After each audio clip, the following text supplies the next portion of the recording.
Coup rumors rock Ivory Coast. Look at this. The streets of Abidjan are in chaos. Protesters are flooding government buildings. The army is divided. And unconfirmed reports suggest that President Alassane Ouattara has fled the country. But this isn't just another political crisis. It's a seismic shift. Because what's happening in Ivory Coast isn't just about poverty, or power, or politics.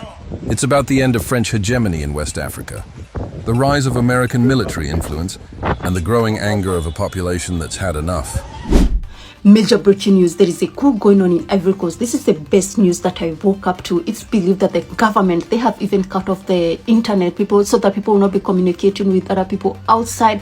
People are on the street. They took it on the street due to their frustration. People, they are burning buildings. They are shouting. They are tired of their president. Can you believe all this? It's believed that the president is hiding right now, but it's not confirmed yet. The news is not confirmed yet. The government have not said anything about all this, although a lot of people, they are posting the situation right now, exact things that is happening right now in Ivory Coast. It's believed that all this started on the 19th, and the president himself is hiding, according to the information, that he is hiding because of everything that is going on. But if this news is true, oh my goodness, the West African country, it seems like it will be in control of the army, the government, African government. It will be control of people themselves. If all these leaders, they don't change, people will take over the government and chase them out. But I'll keep you in touch. If anything comes out, I'll come to confirm if the government confirm or not. Hi, afternoon to all. Yesterday, 19 May 2025, were an internal coup in Ivory Coast. The President Alassane Ouattara might be killed or arrested at the moment. There is no internet at the moment. There is no internet connection. There is no visibility in Ivory Coast.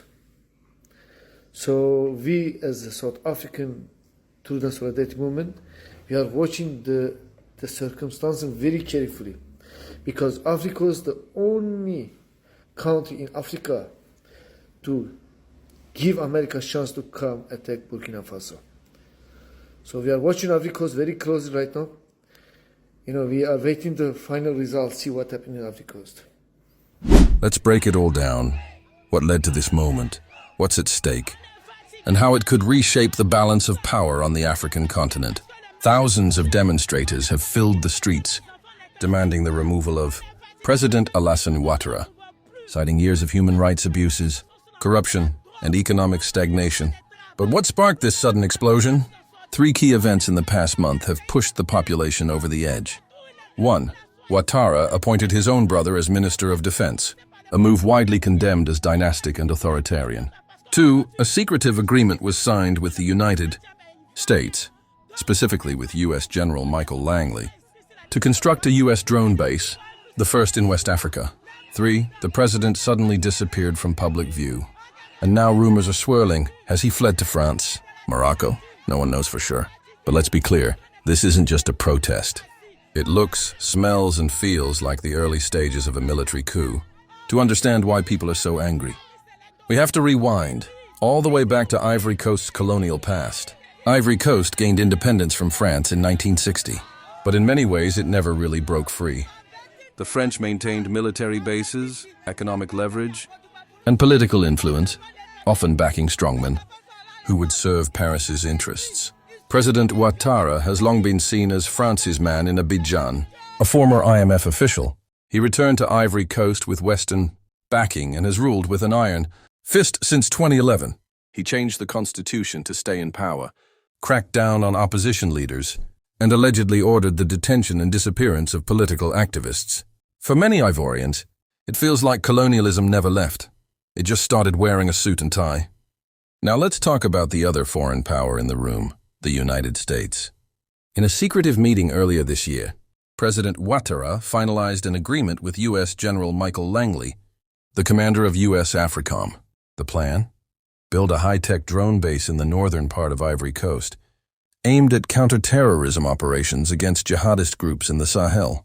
On paper, it sounds like a move to promote regional security, but to many Ivorians, it looks like a betrayal. This is the president of Ivory Coast, the man who is providing base for Langley.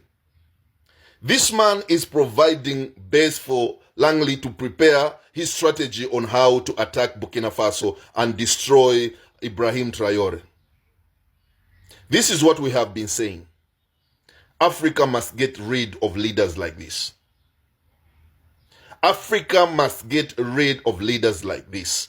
I have a message for all young Africans. Let us get rid of leaders like this. This is a leader that you do not want next to you. He is a snitch. He is who we call snitches. He is a snitch. And I've got a message for people that are trying to attack Ivory Coast and Africa at large. Whoever tries to touch any country in Africa is touching the whole Africa. You can come and touch Zambia, the whole Africa will come and stand for Zambia. You can touch Kenya, the whole Africa will protect Kenya. You can touch Nigeria, the whole Africa will come and protect Nigeria. You can touch South Africa, the whole African continent will come and protect South Africa. Come and touch Egypt, Algeria, Morocco. People in Africa are going to rise to protect the continent. What you're doing, those are the kicks of a dying animal. Those are the kicks of a dying horse. All these old leaders, we should get rid of them. The deal allows U.S. forces immunity from local prosecution, and the base could make Ivory Coast a target for extremist retaliation. In other words, Ivory Coast is being turned into a pawn on the U.S. chessboard, without the consent of its people. Ivory Coast's unrest is not happening in a vacuum. It's part of a domino effect across West Africa, a region that's seen 6 coups in just the past 4 years. Let's take a quick tour. Mali kicked out French troops and is now allied with Russia.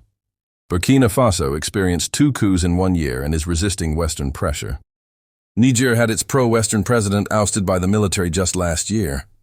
And now, Ivory Coast, once considered the most stable country in the region, is teetering on the brink. The common thread? A deep rejection of foreign meddling and elite corruption. People want sovereignty, not puppet governments. And the youth, angry, jobless, and digitally connected, are leading the charge. Now let's be precise. Has a coup actually taken place? As of now, there's no official declaration from the military. No tanks in the palace. No juntan state TV. But all the signs are there. The Presidential Guard has reportedly abandoned their posts. Key ministers are said to be under house arrest.